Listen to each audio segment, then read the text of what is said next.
Move from IG in Melbourne, get his thoughts.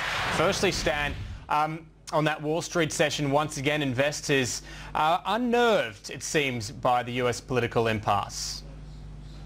Yeah, absolutely, James. And of course, equities have been the ones that are taking the biggest hit out of all this in the risk space. We actually have seen most risk currencies remain relatively steady, but in the equity space, I think because they're still quite close to their all-time highs, particularly in the US, we continue to see that profit-taking accelerate the longer this political impasse lasts for. And of course, US equities actually hit one-month lows overnight and accelerated their losses into their close, which just means there's just still so much room for a lot of investors and traders to take profits off the table. And this is where the downside risk comes in for most of these US equities. At the same time, the T-bills just look continuously stressed, and this is not good for markets as well. And it just really does show that liquidity is threatening to dry up in markets at the moment. So there's definitely a lot of factors coming through. The VIX actually spiked through that 20 mark as well, which is a little bit concerning. But just given the fact that we are still close to those all-time highs, and there are still a lot of investors out there who feel that perhaps US leaders can come up with a solution and avoid this debt ceiling issue being hit, then potentially this might keep the market a little bit underpinned at lower levels. But the Nasdaq really did take a beating, because that's where most of the profits have been made, with some of these tech stocks enjoying a really good, strong run over the past few months. How does it play out for our market today, Stan? Yeah, we're actually facing a much weaker open, down 0.8% to 5,111. Of course, it does seem like those losses from yesterday, which came despite gains for most of the Asian region, for the Nikkei, for the Hang Seng and the Shanghai Composite, will continue in the market today. We do think these cyclical names, particularly in the sort of materials space, will continue to come under pressure. Despite iron ore being higher, BHP is actually pointing lower by about 0.5%. So that's quite concerning. We've got gold posting another losing session, and it just remains choppy after having enjoyed one positive session over the last four. It's posted a third negative session, so that will weigh on the precious metals. We've got alumina likely to be in focus today.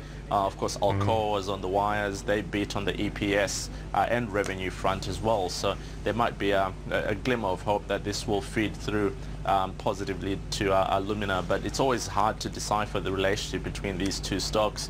But where we do feel we might see some bright spots will be in the defensive space. This momentum play higher seems to have waned at the moment, and it's all about being on the defensive. So we do still feel the likes of ResMed, Cochlear, CSL will be the destinations of choice for the more defensive money out there. Of course, locally we've got Westpac consumer confidence out today, and that should be quite a positive. That should have expectations riding high after some positive readings yesterday in the ANZ job ads, and of course NAB business confidence. So they keep an eye on that. That might see a bit of a kicker on the positive side for the local market. And Stan, regionally, Japan in focus, minutes from the monetary policy meeting. What are you expecting, and what implications or impact do you think that could have on markets? Yeah, Japan is obviously the biggest market in the region, so we always want to keep a close eye on Japan. Now their BOJ meeting from Friday actually saw them not changing their current policy, but of course we will probably hear some comments around this US government issue. Of course there was also that sales tax issue from last week, in which Prime Minister Abe announced the sales tax hike, so there will be some comments around that. I'm sure they would have considered that before deciding to keep policy unchanged. And we actually think that the reason they didn't announce anything this time round is because they've got another meeting at the end of the month, and that gives them room to assess the US government situation and what sort of impact it will have on global markets, and in turn how it will impact the Japanese yen and how it trades over the next month before making a call. So we'll have to see how close the different members of the BOJ were to coming up with some sort of additional stimulus or anything of the extent to counter that sales tax hike and the risk from the US side of things. At the moment, the dollar yen's just showing the level of uncertainty in the market. It's hanging around that 97 level, but this is not positive for Japanese equities at all. They would want to see a weaker yen, but the safe haven status of the yen's really benefited it recently. So the Nikkei is actually pointing down 1%, so it will give up all the gains from yesterday and some more as well. We'll really have to just wait and see how the next 24 hours plays out, as we also have the FOMC meeting minutes coming up, and they affect the other side of the equation, which is the US dollar, of course. And there's a couple of Fed members on the wires, with Evans being the most significant one. So these FOMC meeting minutes are actually from the last meeting where they decided to not taper. So it was a close decision, and we'll have to see exactly where Fed members are and how it exactly when we can expect tapering to start going forward.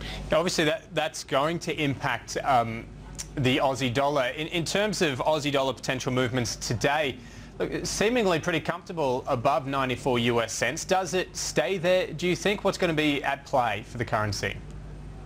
Yeah, absolutely. We are looking at this new trading range for the Aussie dollar. We certainly think it's shifted to between 93 and 95 cents. Now it's just playing in the middle of that range, and we certainly feel that it will continue to hold. The biggest risk for the Aussie dollar was obviously another rate cut before the end of the year, and following the recent RBA minutes, it certainly seems like they're not concerned about Aussie dollar strength in the short term. Conditions locally seem to be starting to show strong signs of improvement, and this should be enough to keep the RBA on a wait-and-see approach for a little while heading into next year. And with that in mind, we firmly feel that the downside risk for the Aussie dollar from that front is quite limited. We also have an improving China, of which it will probably continue to show these strong signs in the short term, with growth forecasts seeming to be intact and the run rate seeming to be on track. So it doesn't seem like the Aussie will be breaking through that range anytime soon, unless we get some sort of shift significantly on the global macroeconomic front, with the US being the source. Then for now it does seem like that range will hold. All right, thanks Dan. Cheers, James. We're going to head to a quick break here on First Business. Coming up, Australia's first 787 Dreamliner makes its way to Melbourne. Our reporter Aaron Young on board will give us a look at the next generation aircraft.